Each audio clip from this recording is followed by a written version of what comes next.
There are three hands there. Do you have all of them? All yours? No, there's only, okay.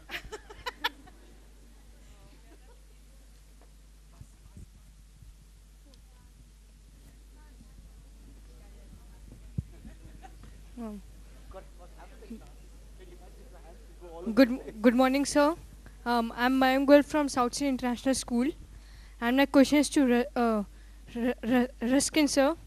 So my question is that I've read Rusty Goes to London, and here you mentioned that you wrote Time Stops at Shamli when you were young, and handful of nuts when you were grown up. So how do you think you have grown as a writer from Time Stops at Shamli to Handful of Nuts? Um, yes, Shamli is a very early story. Must have been written in 1956, 55, 56. And A Handful of Nuts about 5 years back. So, in a way, I haven't grown up at all. But the protagonist or narrator in both stories is very similar. Except as I've grown older, maybe I've become a less romantic, more cynical, with age. And maybe there's a little edge to my stories. But basically, that's why sometimes readers can't tell if a story I wrote yesterday it could have been written 50 years ago. Thank you, sir.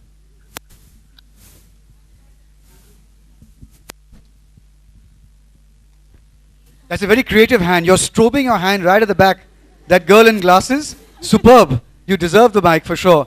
How do you do that, man? What is some disco thing happening?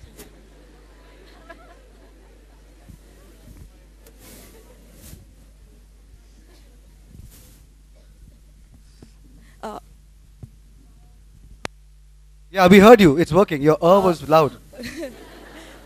Hello, my name is Shubhangi Bodika, and I had a question for you. Mr. Basu mentioned fan fiction, and I had a question about it because fan fiction is a forum which a lot of students utilize, share their opinions and everything. So this is a question that's open to the entire panel, and I wanted to know about your opinions about the relevance and the role that that you think that fan fiction might have to play in children's fiction as an entirety. I think it's something that's going to evolve interestingly over some time. Right now, I'm not sure what its value is because when I try to read, I don't understand it, and then I feel old. But a lot of the currently wildly popular book series commissioned abroad now have evolved from fan fiction. Some of them I wish hadn't happened at all. But see, these are new things. Every time there's a technological innovation, a new generation begins to experiment with a form of storytelling that immediately makes all previous generations feel extremely old. Right.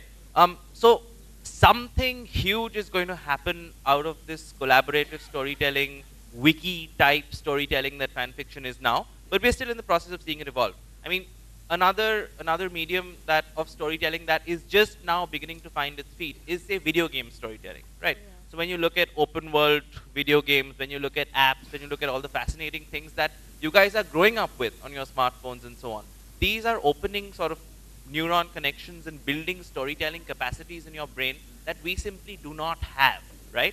So of course, grand things are going to happen from it in the future. When, I don't know, but I'm very curious to find out. I also wanted to know about it in relation to the children's film industry. So I'd be really grateful if that could be answered as well. Thank you.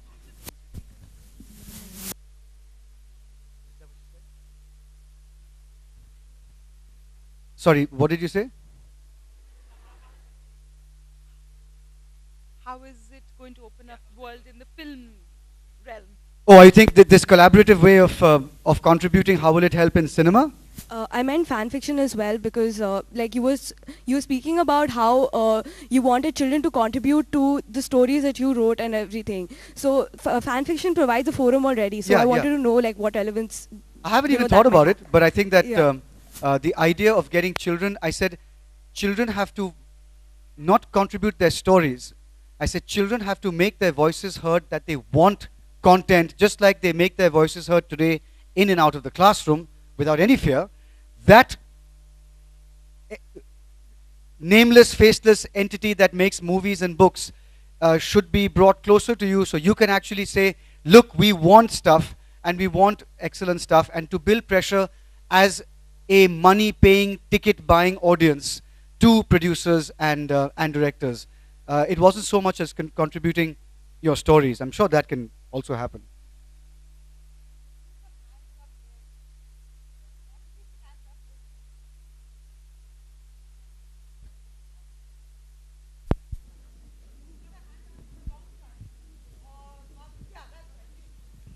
Of course, when I used to stand up, they kept saying, stand up, stand up, stand up. Like, I'm standing. Sir, New Italian range of shoes that could have helped you then. so the question is that if you want to want children to voice their opinions, don't you think they should be led by a child to do so? You're talking about organizations which will collaborate with children. Don't you think that the child should lead the organization? And second, don't you think the reason why children don't you think that children will read more if the book is written by the child? But they don't do this because of stereotype.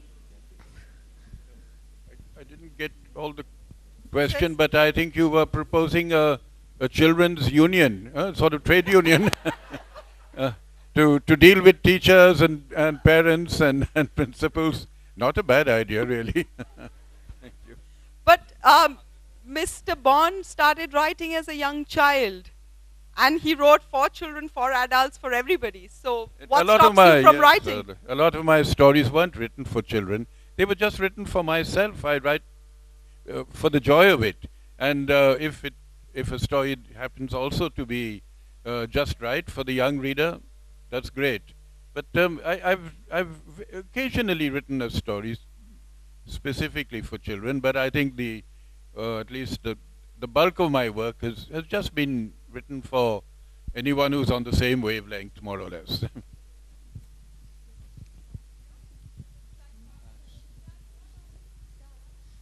Good morning, everyone.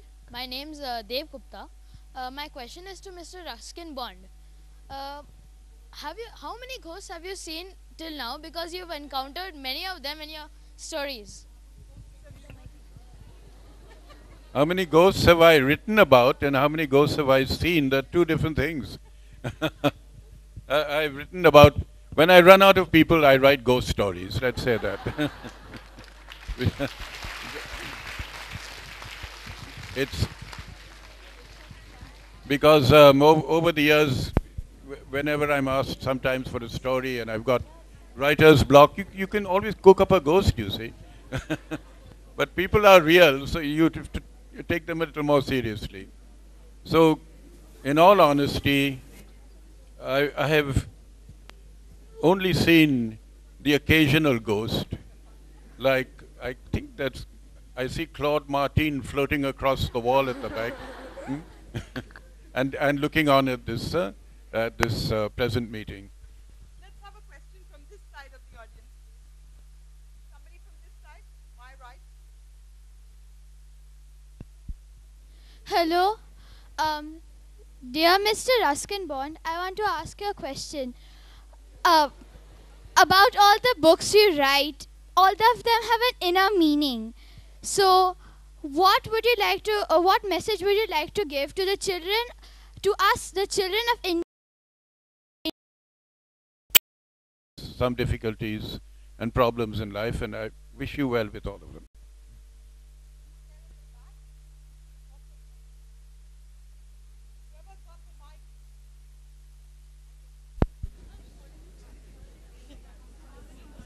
Whoever the mic can get to first can stand up and ask.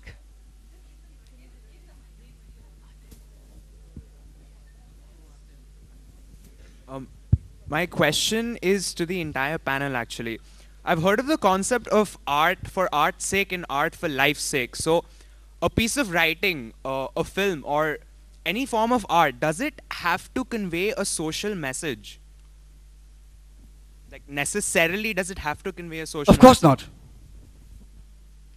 A great piece of art should be suffused with humanism. You should walk away from a museum or a movie or a book feeling purified, feeling more innocent, if only for a few minutes or a few hours, in some cases for a lifetime if you're very, very lucky. But that's the function of art. To take you out of there, and even if it's a very, very sad book or a very dark film, that doesn't mean that your soul can't be rich and feel wider and deeper than it was before. That is the only function of art. Through that, if there is a message about Hindus and Muslims living in amity, or if there's a message about female feticide being a bad thing, that's completely secondary. But we have to be moved to the core of our being by art. Disturbed, moved, irked, provoked, all of it. But all of it will make us walk away saying, I now know a little bit more than I knew before. So my question has a similar context. What do you think is and what do you think should be the chief purpose of a writer or a filmmaker? To educate the masses, or to entertain the masses, or to evoke the masses? Just refer to answer 23. So I think he said that in above paragraph. So you could do that in your exams. Ma'am, just refer to the. Just draw an arrow with an asterisk and go round and round the notebook to confuse your teacher. So that's what you can do. Good morning. My question is directed to Mr. Bose. How different is your approach when you prepare to portray a character from any children's film? Not different at all. That would be an insult to you. I mean, when I played Varun, and I was this Rahul Dravidish kind of captain of the Indian team, starting from taking cricket practice in the nets with Amul Mazumdar's father and these guys peppering me with short deliveries. It was traumatic, but I had to do it. Right up till my preparation for who Varun was, his damaged relation with his father, how that translates into some kind of a hard exterior, and then of course how the boy melts him. All of that. The story might be simplistic, but the character wasn't. So as far as I'm concerned, I have to approach it, like what I do with my characters normally is I take the character from day one, from the day he was born, up to the point where the movie starts to be made. So which school he went to, what food he eats, who are his friends, what was his family like. I mean, I create the whole biography.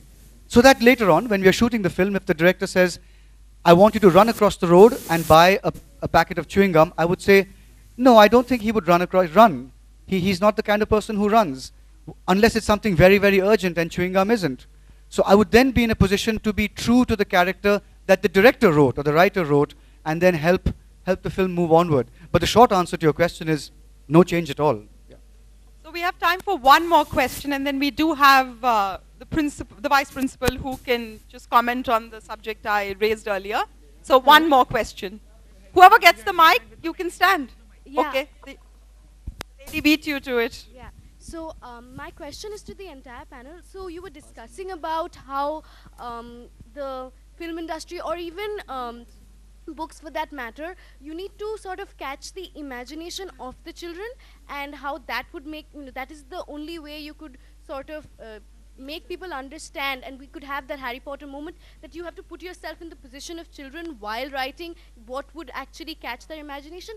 Could I, know some ideas what you think that the mindset of children of now, of this generation is? What would really be, what would really catch their imagination? What your opinion? Any of all of yours? Any of yours? Target.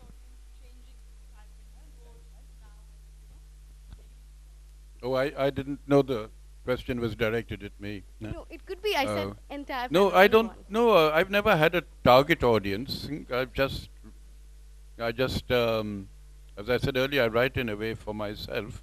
Though I'm aware, I sort of perhaps at the back of my mind have the ideal reader there who's going to appreciate what I'm putting down, and